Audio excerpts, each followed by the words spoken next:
부활의 능력으로 삽시다. 우리 옆 사람하고 한번 인사합시다. 부활의 능력으로 삽시다. 부활의 능력으로 삽시다. 제가 예전에 예비군 훈련을 갔습니다. 그 예비군 훈련에서 한 15년 만에 초등학교 동창을 만났어요. 너무나 반가웠습니다. 무척 반가워하면서 잠깐 쉬는 시간에 이제 서로에 대해서 뭐 하는지 이제 이야기를 하게 되었습니다. 제가 그때 전임 전도사 하고 있었을 때인데 친구가 저한테 뭐 하냐고 묻더라고요. 제가 그래서 나 전도사 하고 있어. 교회 전도사 알지? 그랬더니 이 친구가 깜짝 놀라면서 교회 목사 전도사 돈 많이 벌지? 저한테 그렇게 묻더라고요. 그 친구가 오해를 해도 단단히 많이 하는 거죠. 교회 헌금하면 그 헌금은 다 목사들이 또 전도사님들이 다 가져간다고 생각을 한 거예요. 그래서 제가 말했습니다. 아니야, 나도 월급 받아. 사례비 받는다고 하면은 못 알아들으니까 월급 받는다고 했어요. 그랬더니 이 친구가 궁금하죠? 뭐가 궁금해요? 얼마 받는지 그렇게 궁금해 하더라고요. 그래서 제가 얼마 받는지 얘기해 줬습니다. 여러분 전임 전도사님 뭐 많이 받겠습니까? 여러분 다 아시죠? 그랬더니 이 친구가 그 이야기를 듣더니 이렇게 말했습니다. 야, 너 그거 뭐하러 하냐? 돈 그거 조금 버는데. 그러면서 담배를 물더니 라이터불로 담배를 불을 붙이더니 저한테 이렇게 말했어요. 너 술 담배도 안 하지? 뭔 재미로 사냐? 뭔 재미로 저보고 사냐요? 여러분, 제가 여러분한테 여쭤보겠습니다. 여러분 무슨 재미로 사십니까?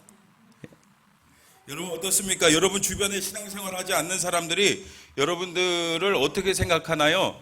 신앙생활하는 모습을 보면서 야, 나도 신앙생활 하고 싶다. 나도 교회 가고 싶다. 너무 부럽다 하는 사람이 있던가요?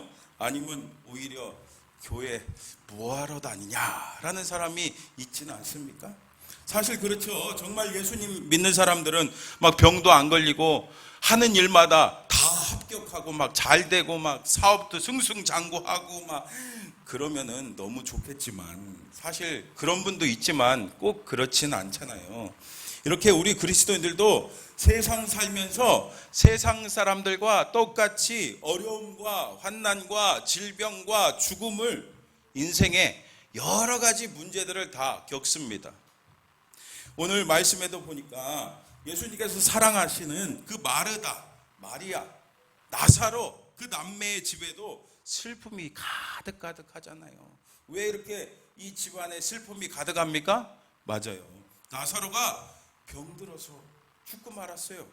사실 마르다와 마리아는 이 오빠가 죽기 전에 예수님께서 오셔서 오빠의 병을 낫게 해줄 것을 기대했습니다.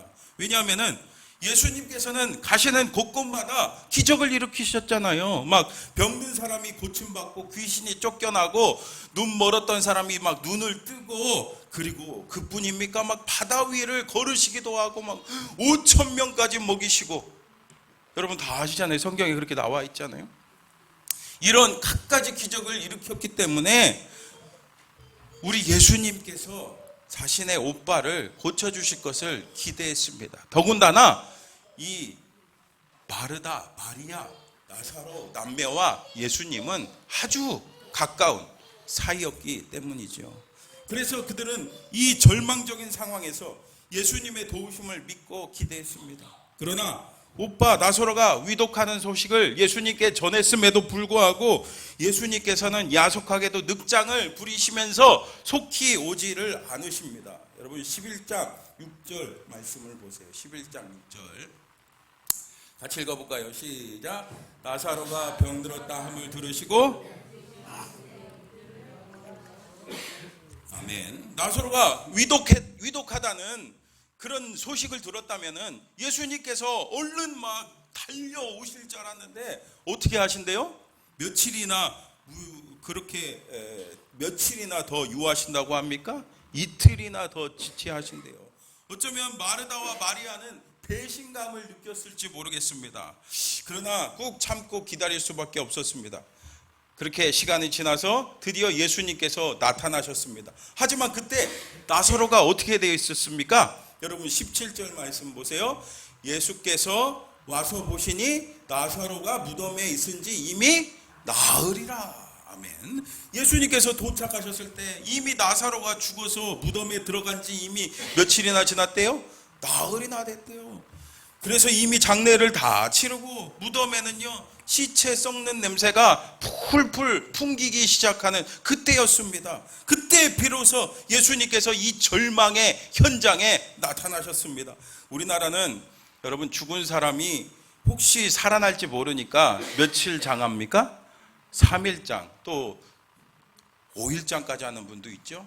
그런데 그렇게 이제 3일이 지나고 5일 지나고 그러면은 사람이 완전히 죽어서 완전 사망했다고 여기고 땅에 묻거나 화장을 하는데, 하지만 유대인들은 이틀이 지나면은 장례가 끝난대요. 왜냐하면은 여러분 성지순례 가보셔서 알겠지만 그 땅은 우리나라와 다르죠.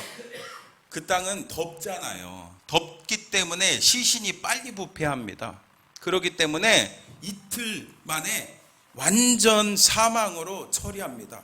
그러니 며칠이 지났습니까? 무덤에 들어간 지 나흘이나 지났으니까 이미 나사로는 완전히 죽어서 무덤 속에 있었습니다. 근데 사실 예수님께서는 이 나사로의 죽음을 기다리고 계셨던 거 여러분 아세요?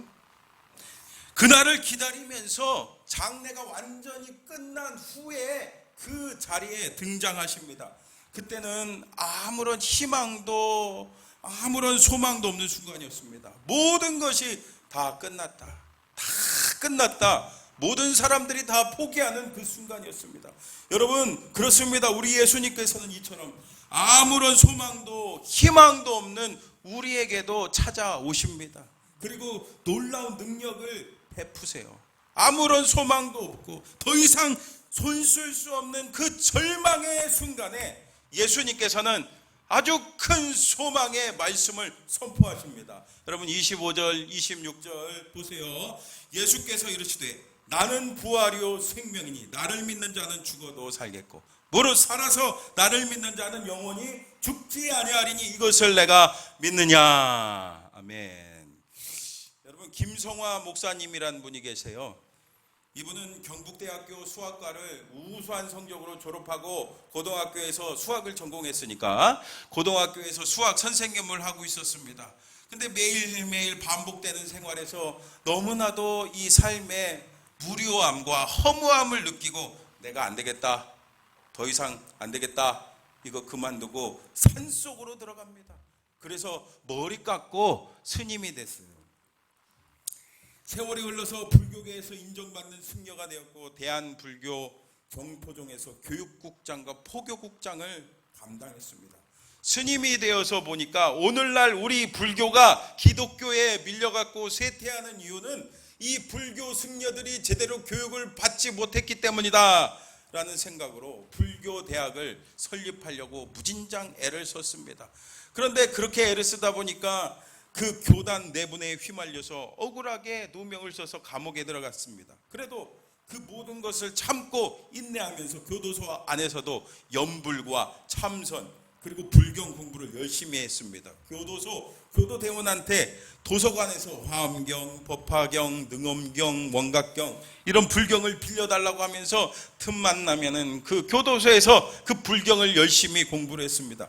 근데 어느 날 경비 교도대원이 불경을 잘 대출해 주는데 그날따라 파란색 책을 갖다 주는 거예요. 파란색 책. 그러면서 스님 불경이 다 대출됐습니다. 이거라도 읽어보세요. 여러분 그 파란색 책이 뭘 것 같아요? 맞아요. 기도원 협회 여러분 들어보셨어요? 기도원 협회에서 만들어서 배포하는 그 성경책이 있어요. 파란색이에요. 그러면서 얘기하기를 전 세계의 수억 인구가 믿는 기독교에도 진리가 있다고 생각합니다. 저는 내일 제대합니다. 스님을 위해서 기도하겠습니다. 그렇게 말을 하는 거예요. 아이고 괘씸하죠. 야, 이 기독교인들 참 지독하다. 아주 지독해. 그런 생각과 함께 이런 골수 불교 스님한테도 전도하다니 참 대단하다라는 생각을 했습니다. 그러면서 부럽기도 했어요.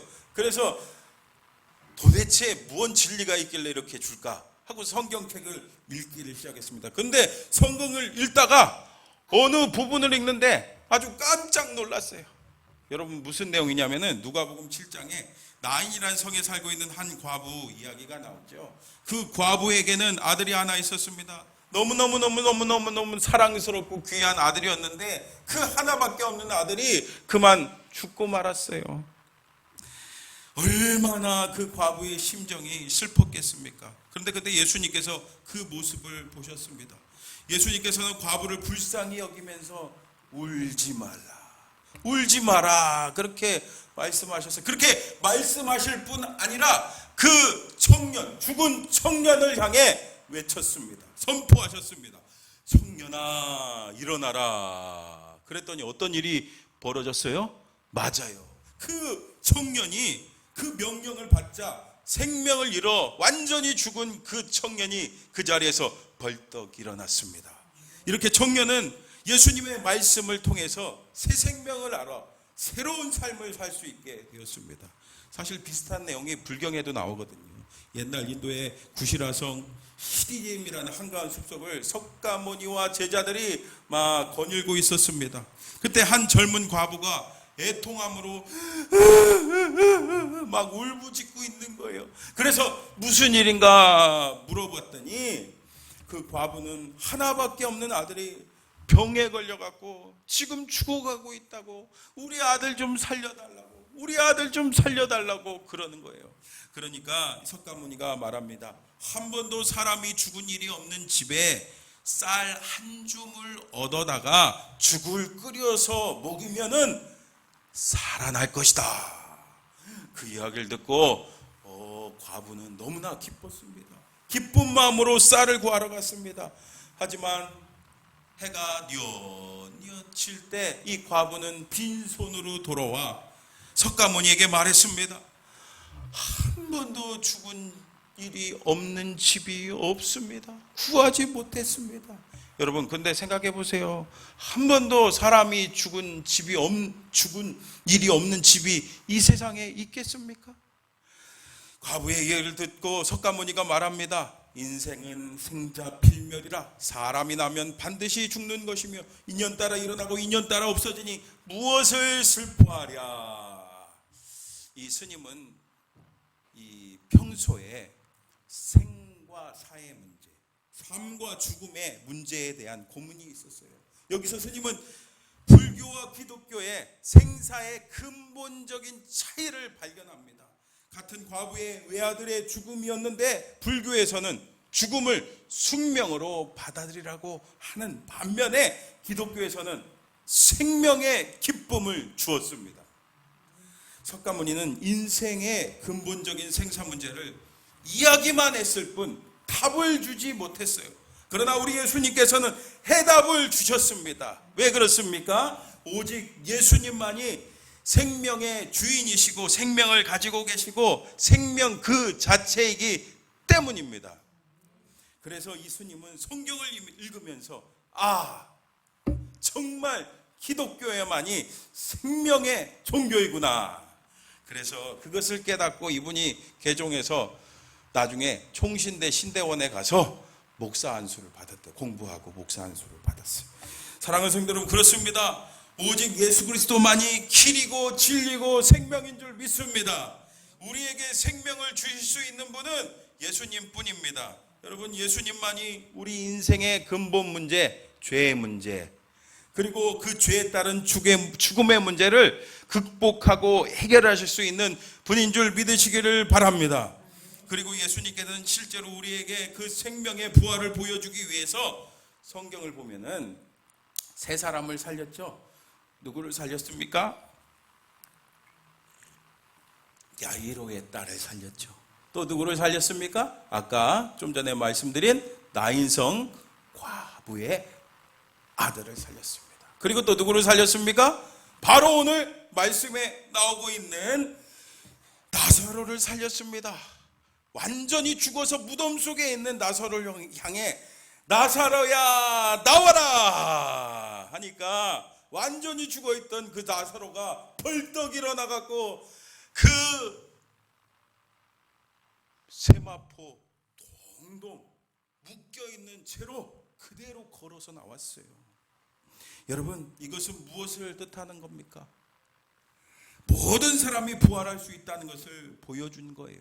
그리고 예수님께서는 직접 그 자신도 우리 인류의 모든 죄를 대신해서 십자가에서 죽으시고 완전히 십자가에서 죽으시고 3일 만에 부활하신 줄 믿습니다. 직접 그 놀라운 그 진리를 몸으로 직접 우리 예수님께서 부활하심으로 선포하셨습니다. 이렇게 예수님께서는 사망 권세에 이기시고 부활의 첫 열매가 되어 주셨습니다. 여러분, 고린도전서 15장 20절 말씀 한번 같이 읽어볼까요? 시작. 그러나 이제 그리스도께서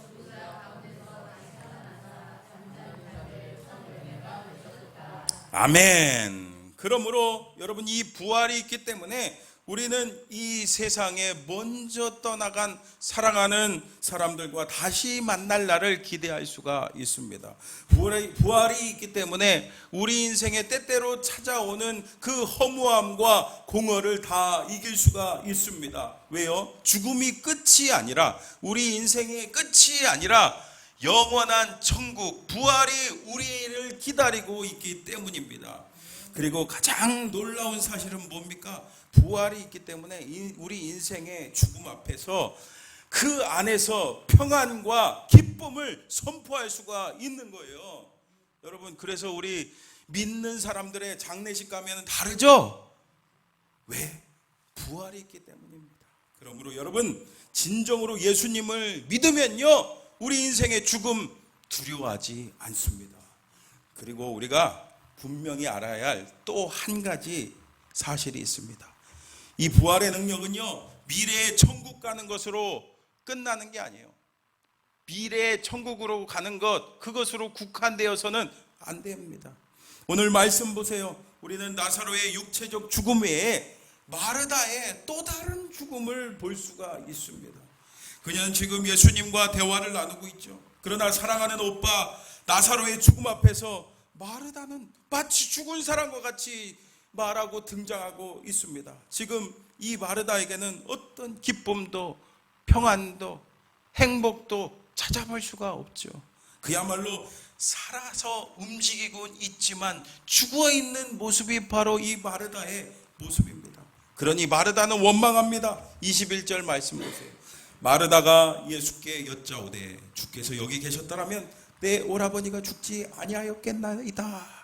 예수님께서 조금만 일찍 오셨으면은 내 오빠 나사로가 살아났을 거라는 거죠. 죽지 않았을 거라는 거죠. 또 분명히 죽을 병이 아니라고 하셔서 안심했는데 죽었다는 거예요. 예수님께서 제 시간에 오시지 않았기 때문에 오빠 나사로가 죽은 것과 마찬가지라는 겁니다. 하지만 마르다는 아주 믿음이 없는 것은 아닌 것처럼 보이죠? 22절 같이 읽어볼까요? 22절 시작. 그러나 나는 이제라도 주께서 아멘. 그 이야기를 듣고 예수님께서 뭐라고 말씀하십니까? 23절 보세요. 내 오라비가 다시 살리라. 아멘. 그러나 그 다음에 나오는 마르다의 그 고백을 보면요, 22절에서 마르다가 한 말이 진정한 믿음에서 나온 고백이 아니라는 것을 우리가 알 수가 있습니다. 24절입니다. 마지막 날 부활 때에는 다시 살아날 줄을 내가 아나이다. 아멘. 마르다는 이제라도 주님께서 원하시면 무엇이든지 할 수 있다라고 말해놓고 마지막 날에 부활을 믿는다라고 말합니다. 이게 무슨 말입니까? 곧 마르다는 지금 여기에서 무엇이든지 하실 수 있는 우리 주님의 그 구체적인 능력, 그것을 믿지 못하고 있다는 거예요. 이렇게 마르다는 지금 바로 코앞에 전능하신 창조주 능력의 하나님, 우리 예수님을 모셔놓고 그것을 깨닫지를 못합니다. 온전히 그것을 믿지를 못합니다. 여러분, 저는 마지막 날 그 부활, 그것을 믿습니다 라는 고백은 온전한 믿음이 아니에요. 이런 사람들은 날마다 사도신경을 통해 몸의 부활과 영생을 믿습니다. 아멘. 이렇게 고백은 하지만 그 신앙은 현재 그들의 삶에 아무런 영향을 끼치지 못하는 그런 신앙입니다. 그들의 신앙은 현재의 절망, 어려움, 아픔, 근심, 그 모든 것들을 해결하지 못하는 마르다의 신앙. 그래서 반쪽짜리 신앙이라고 볼 수 있죠. 이들은 천국에는 갈 수는 있겠지만 오늘 우리 인생, 오늘 하루를 살아가는, 오늘을 살아가는 우리의 삶에 아무런 희망도 소망도 능력도 되지 못합니다. 여러분 어떻습니까? 현재 이런 반쪽짜리 믿음으로 살아가는 그리스도인들이 얼마나 많이 있습니까? 그러므로 여러분 분명히 아시기 바랍니다. 우리 부활의 신앙은요, 미래의 신앙이지만 동시에 바로 지금 현재의 신앙인 줄 믿으시기를 바랍니다. 마지막 날에는 살겠죠. 그러나 지금은 절망이잖아요. 지금은 어둡잖아요. 지금은 못하잖아요. 이것은 현실을 직시하는 것이 아니라 믿음이 부족한 겁니다. 믿음이 부족한 거예요. 예수님께서는 이런 마르다의 부활 신앙에 대해, 그리고 또한 머리로만 알고 믿음이 부족한 우리들에게 말씀하십니다. 나는 부활이요 생명이, 나를 믿는 자는 죽어도 살겠고 무릇 살아서 나를 믿는 자는 영원히 죽지 아니하리니 내가 믿느냐. 그러니까 이 말씀은 부활이요 생명이신 예수님을 믿으면 죽어도 살고 영원히 죽지 않는다는, 곧 우리에게 영생을 주시겠다는 말씀입니다. 곧 믿는 자에게는 영생이 있다는 말씀입니다. 하지만 우리는 어떻습니까? 여러분 정말 영생을 믿고 계십니까? 우리가 영생이라면은 그냥 영원히 사는 것을 생각합니다. 물론 당연한 말이죠. 그런데 영생은요 한 가지 더 의미해요. 요한복음 17장 3절 말씀 같이 한번 읽어볼까요? 시작.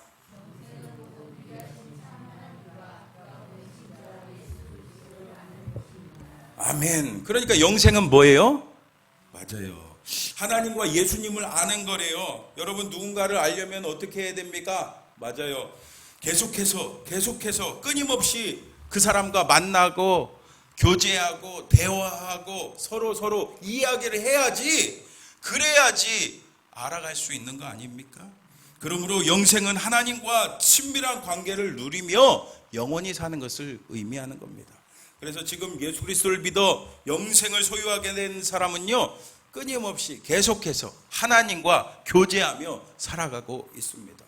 여러분 천원식당이라고 들어보셨습니까? 천원식당, 진짜 이름은 해뜨는 식당인데 전라도 광주 대인시장에 있습니다. 근데 이 식당이 천원식당이라고 불리는 이유가 뭘까요, 여러분? 맞아요. 이 밥값이 1,000원이라서 그래요. 2010년 7월에 김선자 할머니라는 분이 연 식당입니다. 이 김선자 할머니는요 원래 부잣집 무남동료 외동딸로 자라면서 굳은 일과는 아주 거리가 먼 그런 삶을 살았습니다. 그러나 사업에 부도가 맞았어요. 그리고 모진풍상을 겪으면서 이 배고픔이 얼마나 힘들고 고통스러운 것인 것을 깨달았습니다. 쌀없다 어렵다라는 말을 하지 못해서 굶는 경우도 너무 많이 있었습니다. 그래서 따뜻한 밥 한 그릇이 굉장히 소중하다는 것을 알았대요. 후에 다시 재기하고 나서 자신의 어려웠던 시절을 돌아보면서 어려운 이웃들에게 따뜻한 밥 한 그릇 주자라는 마음으로 이렇게 천원 식당을 연 것입니다. 식당 문을 연 지 보름쯤 지났을 때 하루 손님은 100명 되었다고 합니다. 외지에서 온 독거노인, 그리고 시장에서 노점상을 하면서 어렵게 살아가는 노인들이 이 천원 식당을 애용했다고 합니다. 하루 식당 매출이 10만 원인데 재료값이 17만 원이에요. 팔면 팔수록 어떻게 되는 겁니까? 맞아요. 손에 나는 장사였습니다. 할머니는 식당을 연 뒤에 온몸에 땀띠가 날 정도로 힘이 들었어요. 그래도 할머니는 몸이 피곤해도 어려워서 찾아온 손님들이 있어 편히 쉬기 어렵습니다. 나누는 삶은 우리 모두에게 풍요를 주고 기쁨을 주는 만큼 힘이 될 때까지 봉사를 열심히 하겠습니다. 그런데 식당을 운영한 지 2년쯤 됐을 때 몸이 아파서 병원에 갔더니 대장암이래요. 대장암. 병원 치료를 받는 중에도 식당 운영 못하면 어떻게 하지? 식당 문 닫으면 어떻게 하지? 이렇게 걱정하는데 주변 사람들이 그 이야기를 듣고 그 식당이 계속 운영될 수 있도록 도와줬다고 합니다. 그러나 안타깝게도 끝내 2014년 3월에 이 세상을 떠났습니다. 할머니는 돌아가시기 직전까지 식당을 걱정했대요. 식당을 계속 운영해 달라고 유언을 남길 정도였습니다. 근데 여러분, 이 할머니가 이 김선자 할머니가 암으로 고통당하면서 죽음의 그 두려움이 엄습해 오는데도 불구하고 이렇게 이웃사랑을 실천할 수 있었던 이유가 뭘까요? 여러분? 맞아요. 바로 이 김선자 할머니는 그리스도인이었어요. 김선자 권사님이었습니다. 그녀는 부활의 신앙을 소유하고 있었습니다. 이 할머니는 진정한 부활의 신앙을 소유하고 있었기 때문에 그 암의 고통을 이기고 죽음의 두려움을 극복하고 하나님의 품에 안기기까지 이웃사랑을 실천할 수 있었던 겁니다. 그리고 그 부활신앙은요 이어져서 딸이 지금 그 식당을 운영하고 있대요. 얼마 전에 TV에 나오더라고요. 여러분, 그렇습니다. 이렇게 우리 부활신앙은요 죽어서 천국 가는 것으로 끝나면 안 됩니다.